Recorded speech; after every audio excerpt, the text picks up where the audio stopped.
الحمدللہ رب العالمین والصلاة والسلام علی سید الانبیاء والمرسلین اما بعد فاعوذ باللہ من الشیطان الرجیم بسم اللہ الرحمن الرحیم۔ الحمدللہ الہادی پروگرام میں رحمت کونین صلی اللہ علیہ وسلم کی ان بیش بہا احادیث پر کلام ہو رہا ہے جن میں امت کے لیے کسی نہ کسی جہت سے کوئی حکم پوشیدہ ہے، اور ہمارا مقصود یہ ہے کہ ہم مختلف شعبہ ہائے زندگی میں اپنے نبی کریم صلی اللہ علیہ وسلم کے احکامات کو فالو کریں اور ان کی برکات حاصل کریں، اپنے آپ کو کامل بنائیں۔ ان احکامات میں اللہ تبارک و تعالی نے جو برکات پوشیدہ فرمائی ہیں ان برکات سے حصہ حاصل کریں۔ اس لیے ہم تمام بھائیوں سے گزارش کرتے ہیں کہ اگر کوئی بات آپ نے پہلے سنی بھی ہو تب بھی آپ اس کو بہت غور سے سماعت فرمائیں۔ یہ برکت تو ضرور ہوتی ہے، جب تک آدمی کوئی چیز سن رہا ہوتا ہے گناہوں سے محفوظ رہتا ہے، اللہ کی رحمتیں نازل ہوتی ہیں، اور کبھی ایسا ہوتا ہے کہ ذہن سے وہ چیز محو ہو چکی ہوتی ہے، دوبارہ حاضر ہوتی ہے، اور کبھی ایسا ہوتا ہے کہ بالکل اس سے کوئی نئی چیز سیکھنے کا موقع ملتا ہے۔ کسی بھی جہت سے ہمارے لیے اچھی بات سننا، رحمت کونین صلی اللہ علیہ وسلم کی احادیث کریمہ، قرآن پاک کی آیات کا سماعت کرنا نقصان کا باعث نہیں ہوتا، فائدہ ہی فائدہ ہوتا ہے۔ خود بھی دیکھا کریں، اپنے بچوں کو خاص طور پہ بٹھا کے دکھائیں، اور جو آپ کے جان پہچان والے ہیں انہیں تلقین کریں کہ اس قسم کے پروگرام دیکھیں تاکہ انہیں بھی سیکھنے کا موقع ملے، اور آپ کی تلقین پہ کوئی دیکھے گا، جتنا وہ عمل کرے گا، جتنا اس کو برکات حاصل ہوں گی، آپ کے لیے بھی ثواب جاریہ ہوگا۔ تو کھانے سے متعلق، پینے سے متعلق کچھ احادیث ذکر کر رہے تھے۔ ایک روایت ہے، دارمی نے حضرت اسماء رضی اللہ تعالی عنہا سے روایت کی کہ جب ان کے پاس ثرید لایا جاتا تو حکم کرتی ہیں کہ چھپا دیا جائے تاکہ اس کی بھاپ کا جوش ختم ہو جائے۔ ثرید کہتے ہیں جیسے شوربے میں روٹی کو توڑ لیا جائے تو وہ ثرید بن جاتا ہے، اس کو ثرید کہتے ہیں۔ جیسے ہمارے ہاں بھی شوربے میں بعض اوقات سخت روٹی ہوتی ہے تو اس کو ڈال کر تھوڑا سا شوربے میں نرم کر لیتے ہیں، پھر کھاتے ہیں تو بالکل نرم ہو چکی ہوتی ہے، یہ زود ہضم کھانا ہوتا ہے۔ تو یہ کہتی ہیں کہ چھپا دیا جائے کھانے کو کہ اس کی بھاپ کا جوش ختم ہو جائے۔ مراد چھپانے سے یہ ہے کہ ڈھک کر رکھ دیں، تھوڑا سا ٹھنڈا ہو جائے پھر کھایا جائے، ایک دم ہی اس کو نہ کھایا جائے کیونکہ منہ جلائے گا اور نقصان دے گا۔ اور فرماتی ہیں کہ میں نے رسول اللہ صلی اللہ علیہ وسلم سے سنا ہے کہ اس سے برکت زیادہ ہوتی ہے۔ تو بہت زیادہ گرم کھانا کھانا، بعض لوگوں کی طبیعت ہوتی ہے، مناسب نہیں ہے کہ بہت زیادہ گرم کھایا جائے، نقصان ہوتا ہے، تو تھوڑا سا نارمل کر کے کھائیں۔ اور حاکم جابر رضی اللہ تعالیٰ عنہ سے روایت کرتے ہیں کہ نبی کریم صلی اللہ علیہ وسلم نے ارشاد فرمایا کہ کھانے کو ٹھنڈا کر لیا کرو کہ گرم کھانے میں برکت نہیں ہے، یعنی نقصان کے پہلو ہیں اس میں، زبان جل سکتی ہے، پھر معدے میں پہنچے تو معدے کو نقصان پہنچائے گا، اس لیے نارمل کھانا۔ لیکن ٹھنڈے سے مراد ایسا ٹھنڈا نہیں کہ اس میں چکنائی جمی ہو، فریج سے نکالا کھانا شروع کر دیا۔ بعض لوگ سست ہوتے ہیں بہت، بولتے ہیں کون گرم کرے، ایسی دے دو۔ گھر والے کہتے بھی ہیں بعض اوقات چلو ہم گرم کر دیتے ہیں، نہیں نہیں نہیں ایسی دے دو بس، چھوڑو، وہ جلدی جلدی کے اندر کھانا ہوتا ہے، کون گرم کرنے کا انتظار کرے۔ اور بعض سست اعظم ایسے ہوتے ہیں کہ وہ کہتے ہیں کون گرم کرے، ایسی کھا لو، تو وہ پھر معدہ جانے اور کھانا جانے، حضرت تو پیٹ میں اتار کر اپنے نکل لیے۔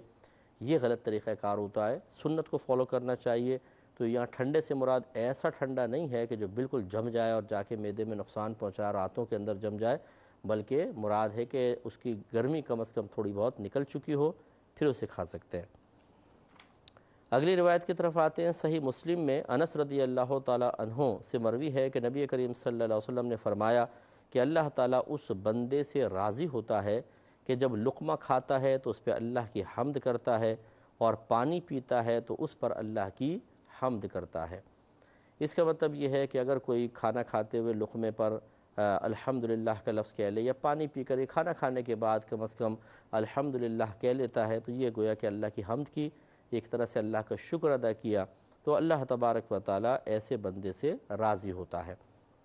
تو یہاں پر کوئی بظاہر حکم نہیں ہے، لیکن میں نے پہلے آپ کو بتایا کہ جب سرکار کسی فضیلت کو ذکر کرتے ہیں اس میں خود بخود اشارہ ہوتا ہے کہ اس کو اختیار کرو۔ جب سرکار کسی نقصان کو بیان کرتے ہیں تو اس میں گویا کہ ایک حکم پوشیدہ ہوتا ہے کہ اس کو چھوڑ دو، ترک کرو، اس کو حاصل نہ کرو۔ تو اس وجہ سے ان چیزوں پہ توجہ کرنی چاہیے۔ ترمذی کی روایت ہے کہ نبی کریم صلی اللہ علیہ وسلم کھانے سے فارغ ہو کر یہ پڑھتے تھے: الحمدللہ الذی اطعمنا وسقانا وجعلنا من المسلمین۔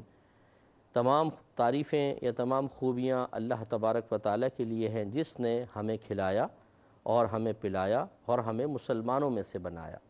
یہ دیکھیں کتنا نفیس طریقہ ہے کہ ہر کھانے کے بعد، کھانا پینا تو چلیں ابھی ہے ہم نے کھا لیا، لیکن مسلمان تو ہم پیدائشی طور پر تھے۔ اس کا مطلب یہ ہے کہ جو نعمت ہمیں پیدا ہوتے ہی حاصل ہوئی، ہر وقت اس کو ذہن میں پیش نظر رکھنا چاہیے،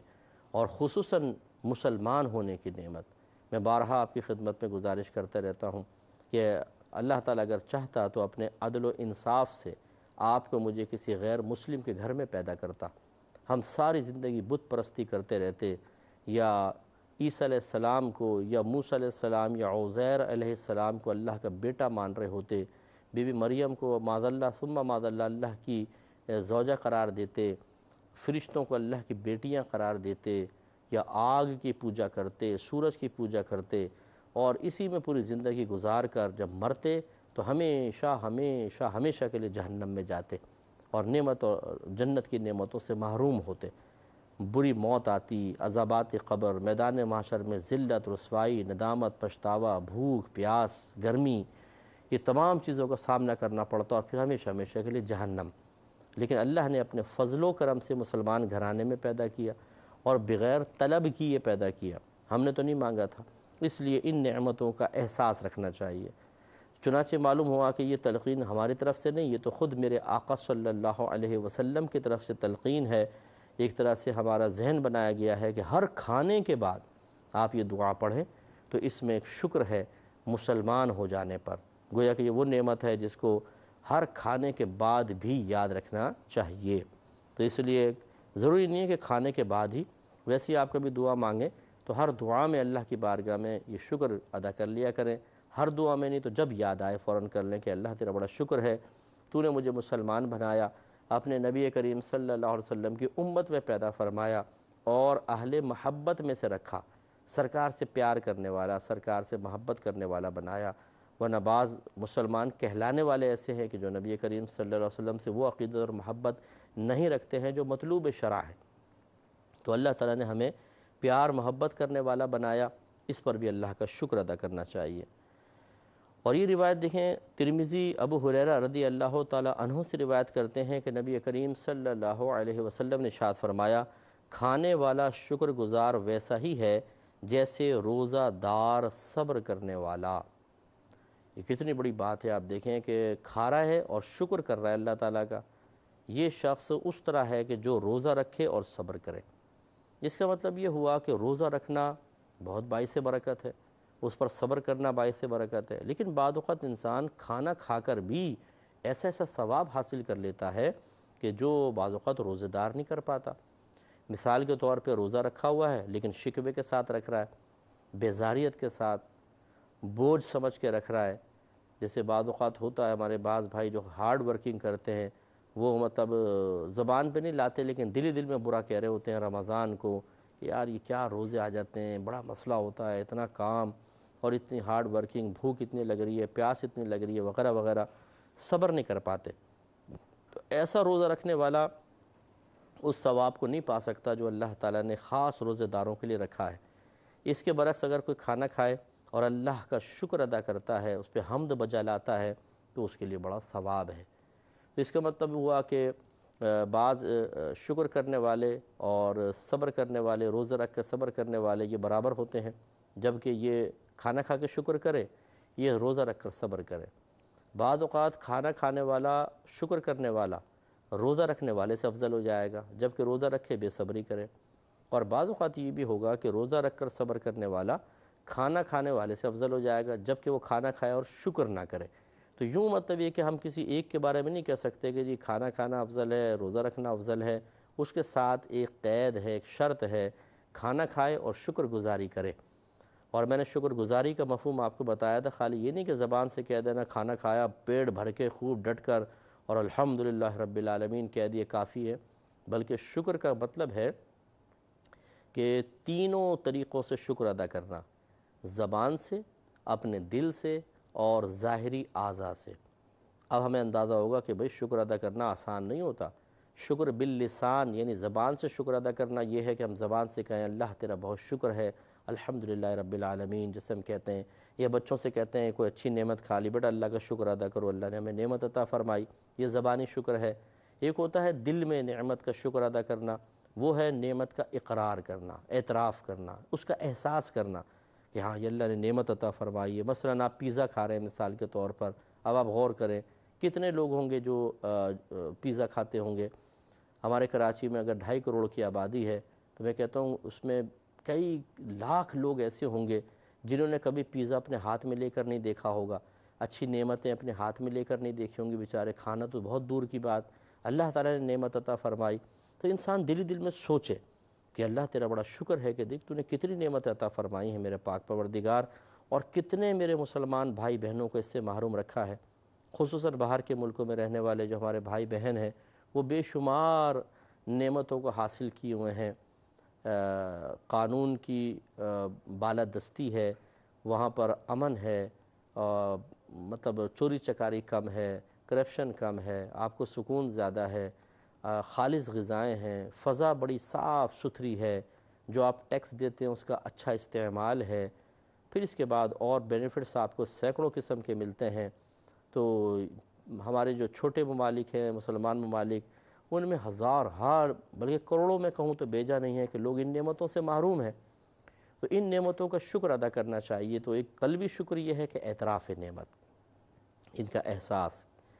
اور یہ اعتراف کرنا اللہ کی بارگاہ میں دل ہی دل میں چاہے وہ، کیونکہ شکر بالقلب بھی میں آپ کی خدمت میں ذکر کر رہا ہوں کہ اللہ تعالیٰ تیرا بڑا کرم ہے کہ تو نے اتنی نعمتیں دی، یہ احساس کرنے سے ہوتا ہے۔ اسی طرح اگر صحیح الاعضاء کوئی شخص ہے تو وہ اس بات کا اعتراف، اللہ تیرا شکر ہے آنکھیں دی ہیں، یہ سوچنا کہ یار آنکھیں نہ ہوتی تو کیا ہوتا، میں سن نہ پاتا تو کیا ہوتا، میں بول نہ پاتا تو کیا ہوتا، میرے ہاتھ دونوں نہ ہوتے تو کیا ہوتا، دونوں پیر نہ ہوتے تو کیا ہوتا، پیشاب آرام سے نہ کر پاتا تو کیا ہوتا، مجھے دائمی قبض ہوتی تو کیا ہوتا، سانس آسانی سے نہ نکلتا نہ اندر جاتا تو کیا ہوتا۔ یہ بھی چیز ہمیں شکر کی طرف لے کر آتی ہے کہ ہم ایک ایک نعمت پہ غور و تفکر کریں، اس کا احساس کریں کہ ان نعمتوں کی موجودگی ہماری زندگی کو کتنا آسان کر دیتی ہے۔ ایک بھی نعمت چھن جائے تو زندگی اس جہت سے مشکل سی بن جاتی ہے، اور لگتا ہے کہ ساری نعمتیں چھن گئیں۔ اللہ نہ کرے کہ کسی کی آنکھیں ضائع ہو جائیں تو کس قدر اس کی زندگی میں اندھیرا آ جاتا ہے، وہ کس قدر پریشان ہوگا۔ تو اللہ تعالیٰ محفوظ فرمائے ناگہانی آفات سے، اور ہمیں اللہ تعالیٰ شکر کی اس جہت کو بھی اختیار کرنے کی توفیق عطا فرمائے۔ تو ایک شکر باللسان ہوتا ہے، ایک شکر بالجنان یا دل سے شکر ہوتا ہے،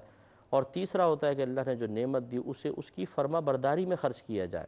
یہ ہے شکر بالارکان کہلاتا ہے، کہ آپ اللہ کا شکر ادا کر رہے ہیں تمام جسمانی اعضاء کے ساتھ۔ اب ہمیں اندازہ ہوا ہوگا کہ کھانا کھا کر شکر کرنے والا روزہ رکھ کر صبر کرنے والے کی مثل ہوتا ہے۔ تو یہ واقعی شکر کرنا بھی آسان تو نہیں ہوتا نا، یہ بھی تھوڑا سا مشکل ہے۔ ہم تو کھانا کھا کے صرف الحمدللہ رب العالمین یا اللہ تیرا شکر کہہ کر یہ سمجھتے ہیں کہ ہم نے بہت بڑا کمال کر لیا۔ چلیں بھی اچھی چیز ہے، اس کا انکار نہیں ہے، لیکن ایک اور تقاضا بھی ہے دل سے اعتراف نعمت، اور پھر اللہ تعالیٰ کی جو نعمتیں ہیں، یا اس کھانے سے فرض کر لیں جو توانائی حاصل ہوگی اس کو اللہ کی فرما برداری میں خرچ کرنا، تب ہم شاکر بنیں گے، شاکر، اور پھر ہمارا شمار یا ہم برابر ہو جائیں گے اس روزہ دار کے جو صابر ہوتا ہے۔ تو سرکار نے ارشاد فرمایا کھانے والا شکر گزار ویسا ہی ہے جیسا روزہ دار صبر کرنے والا۔ اس کے بعد ایک اور حدیث ہے، حضرت زیاں نے انس رضی اللہ تعالیٰ عنہ سے روایت کی کہ ارشاد فرمایا آدمی کے سامنے کھانا رکھا جاتا ہے اور اٹھانے سے پہلے اس کی مغفرت ہو جاتی ہے۔ علماء فرماتے ہیں اس کی صورت یہ ہے کہ جب رکھا جائے تو بسم اللہ کہے، اور اٹھایا جائے تو الحمدللہ کہے۔ اب آپ دیکھیں اللہ تعالیٰ کی کتنی بڑی کرم نوازی ہے۔ میں اسی لیے عرض کرتا ہوں کہ اپنے مسلمان ہونے پر، اور خصوصاً نبی کریم صلی اللہ علیہ وسلم کی امت میں پیدا ہو جانے پر بارہا شکر ادا کریں کہ اللہ تعالیٰ نے اس امت کے لیے بخشش و مغفرت کے بڑے دروازے کھولے ہیں اور بڑے راستے رکھے ہیں، ہزارہا ذرائع اور وسائل قائم فرما دیے ہیں۔ مغفرت کا مطلب ہوتا ہے سابقہ گناہوں کی بخشش۔ تو اگر کوئی شخص کھانا کھانے سے پہلے بسم اللہ پڑھے اور کھانے کے آخر میں الحمدللہ رب العالمین کہہ لے تو تو اللہ تبارک و تعالیٰ اس کے گناہوں کو مٹا دیتا ہے۔ اب دیکھیں ہم بسم اللہ پڑھ رہے ہیں، فائدہ کس کا ہے؟ اللہ تعالیٰ کو تو نہیں ہے، ہمارا ہے۔ ہم اس پہ شکر ادا کر رہے ہیں، فائدہ ہمارا ہی ہے، اللہ کو تو اس سے کوئی بظاہر فائدہ نہیں ہے۔ اس کا مطلب یہ ہوا کہ ہم ذکر کرتے ہیں، فائدہ ہمیں ہی ہوتا ہے، لیکن اللہ تعالیٰ کا کرم بالائے کرم ہے کہ پھر وہ اس پر بھی انعام عطا فرما دیتا ہے۔ اس سے بڑھ کر اللہ کی رحمت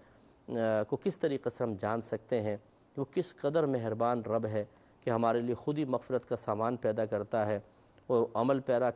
ہونے کی ہمت عطا فرماتا ہے، پھر بخشش بھی فرما دیتا ہے، پھر اور نعمتیں بھی عطا فرما دیتا ہے۔ تو اللہ کے کرم کو ہمیں پہچاننا چاہیے۔ معلوم یہ ہوا کہ اگر ہم کوئی نیک اعمال کرتے ہیں، کوئی اچھے کام کرتے ہیں تو یہ اللہ کا کمال ہے، آپ کا میرا کوئی کمال نہیں۔